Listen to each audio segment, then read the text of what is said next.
Good morning, we're at day 3. But before we start with this, I started my laundry yesterday. I just need to fold it and put it in my wardrobe, so we're gonna tackle that real quick. And I also want to tackle those cup holders because I keep talking about like, I'm gonna clean the cup holders in my car and I never do it. So we're gonna do it together. Starting first with the laundry, I made a list of habits that I want to input in my life. We're gonna see if I need to buy anything or if I need to organize my space a certain way. But for now, let's do the laundry.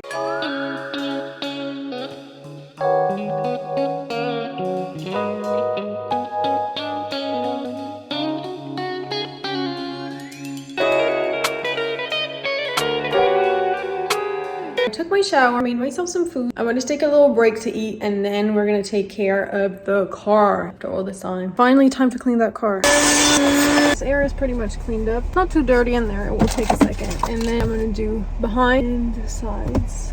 Now it's time to review the habits that I want to put in place for 2026. Before I started those glow up videos, I really wanted to read a few self-development books. I found those two. This one, I'm gonna be honest, I don't recommend it. I felt like it was really empty and it was mostly like the author was talking too much about her and it was not based on enough studies, according to me. It was not sourcing enough where all the knowledge came from. I had the feeling that it really was those kind of books written by white women who just talk about yoga and forget to talk about where it comes from, by culture it's taken from. It was really just centered around the author and I didn't learn much. Like, it was a good reminder for gratitude and stuff like that. But it's like, I think at the point where I am, this is not useful for me. I had no fun reading that. So this one did inspire me a little, but I don't think I'm gonna base most of the new habits I want to take in place from this book. Definitely not. But on the other hand, this one was really good. It's a really good book, especially for artists, because you will recognize yourself in this book. They talk a lot about the state of flow in which you can be when you do something you love. Took so much notes that I wrote into this of all the habits that I want to put in place for 2026. There's lots of eating habits, everyday habits, community habits. So I did reorganize my whole Pinterest board yesterday. I did delete a lot of stuff. I haven't transferred the clothes, the outfit idea board because I think it's the big part of my vision board. There will be a full section on it because I want to redo my whole wardrobe. We're going to talk also about how I want to save money this year, including not buying too much. I keep thinking about those clothes that I wear every day and I'm happy to wear. Like this one, for example, I would wear it so much. Like, I still wear it so much. I want to be able to find pieces like this that I can actually wear, that are easy to wear, that I can also style. That's a lot of thinking. We'll have a whole episode about this. Major thing that I highlighted from this book is that I've always been someone who wished that I didn't die too late because I didn't want to be assisted. I'm someone who really likes to be independent, be able to do my own thing. I'm someone who's really active. I've always been scared when I grew up to have health issues that makes it difficult for me to, for example, to read. When I read this book, they talked about so many people who were like 100 years old. They could do whatever they wanted with their life. They didn't need help. Well, they did need help in the way that they were participating in the community that was there for them, but they didn't have, most of the time they were able to do whatever they liked. And they gave a few, let's say, secrets to be able to enjoy your life fully and still be able to find a job that you like. It was really interesting and I think it really took me out of this thing of like, I hope I don't die too late, because if I have the ability to do everything I want until I'm 100, then yes, I want to live for 100 years. And so it did give me lots of ideas of things to put into my life, starting with, they don't really go to the gym. They are active. The main activity that most of them have is gardening. It's something that I think I'd like to start. It's a little hard for me right now because I live with a host family. It's really difficult for me to actually have a garden. Maybe start a small garden in my apartment when I move. This is really like a point in terms of like the moving part. First of all, I want some habits for the morning. I want some habits for art in general, for exercise, eating, resting, and habits for night. They do talk about how important it is to have a routine. I've been doing really well lately. I don't know if you can see well. I've been doing these for a while, my morning routine, night routine, and I did it for a lot of days. It is something that worked for me. Might need to modify it a little. We're talking about some sports that people would do in the morning that would be really beneficial. I know that I used to have this part where it was like about stretching and I never really did it in the morning, and I feel like doing these kind of exercises, I don't remember which one it was. I think it's called Qigong. I'm not sure to pronounce it right. I think it is a Chinese practice. It sounds pretty easy or like repetitive movements, but it's still like good movement for you. I kind of want to put it in my morning routine. Also, they were talking about how you need to eat until you feel like you're 80% full. It's better to have one main plate and have aside small plates where you can pick from it, because it feels more diverse if you have just one plate where everything's mixed up. It feels like you eat less, you end up eating more, which is not good for your body. When you see more stuff, it feels like you eat more. It avoids from overfeeding yourself. Made me realize I think I really want to set times and have like, you know, the screen focus option on Apple on on your iPhone. I really want to put that into place for like when I have to write, when I have to do those things. Also, they talk about the importance of deleting multitasking, which is something that I do a lot. What's funny is like when you stop multitasking, you actually do more. In those few days that I started doing those videos, it's like I really try to focus on one thing at a time on my to-do list, and it's so much easier and so much better. I focus on it, I know in 10 minutes I'll be done, but having the reward at the same time makes me just kind of like lay back. So multitasking has to be out of the way for 2026. 1 hour of no screen before and after bed, which will help a lot for my reading. I remember in France I used to read a lot because I used to take public transport for an hour in the morning and an hour at night. I would have so much time to read. Also, spending more time with like people. They talked about how those people who lived longer, most of the time it's because they belonged to a community where they felt useful and they could help others. Other people could help them. For some people, it was even like their reason of living was like helping people out. I think it's a little bit like this for me, even though I'm more focused on art. I really do like spirit of community and finding people that you enjoy spending time with. So for the morning routine, I added this thing that I haven't started doing yet. I've been really like this map thing that I have where it's like a little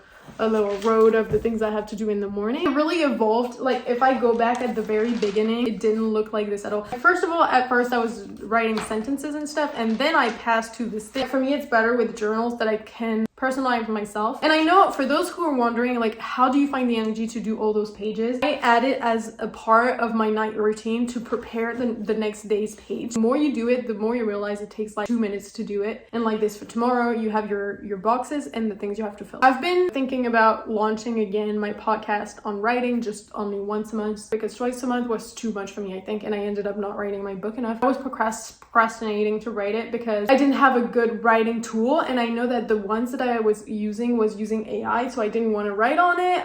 It was conflicting. I had a really strange relationship with AI where at first I was like, oh, that's fun, and then I realized the danger of it. I removed most of the episodes where I didn't really encourage as like a main thing of like create art with AI, but I was like, if you're stuck, you can help yourself with it. And now I realize like even this is enough to kill art in itself. I've been looking around for free accessible writing software that don't use AI and are really like strictly against it. Maybe an episode on this. I found one, and since then I've been starting to write way more. Then also I feel like I leave drawing aside a lot, which is not good, so I want to be able to set some time for drawing just so that I can focus on it. I want to look for acting classes seriously. It's been really like a way for me to just like relax while still being creative and having a community to work with. Like that's really something I love. But I think in those 15 days we're gonna pass together, I think I'm gonna challenge myself to look for those acting classes, so there might be a video about this. Exercising habits, I've been building these for a while. Times a week, Monday, Wednesday, and Friday. It just changes when I have my period, and then I try to like adapt. I can adapt because I don't want to force my body to do things that it's not capable of doing. Sometimes it just needs rest. In terms of eating habits, we talked about this thing, like the 80% thing. I also have like a vision board. I've been doing way better at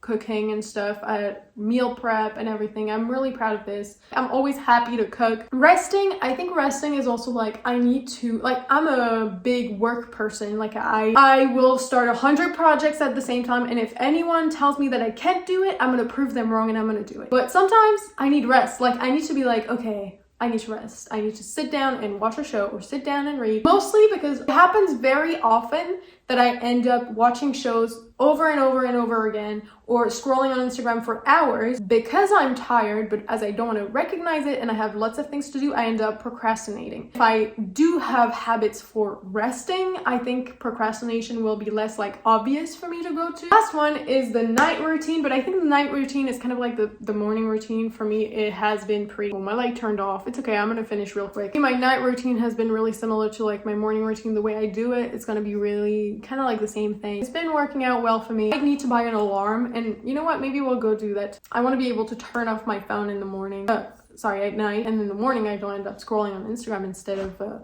waking up doing art and stuff. We're gonna then focus on updating my iPad has been updated though, but my phone and everything like this, so that I can have like the work. I want like a focus for work, a focus for drawing, a focus for XYZ, so that my screens are like really optimized for it. And yeah, I think that's it. Update, I was supposed to take care of my devices, but I think it's gonna take first too long, and second it's starting to get dark and I want to be able to move on to tomorrow. I'm gonna work on it on my own and I'll show it to you tomorrow. I hope you liked that third day, and hopefully I'm still on time with everything I'm shooting right now. I guess we'll see each other tomorrow. Bye bye.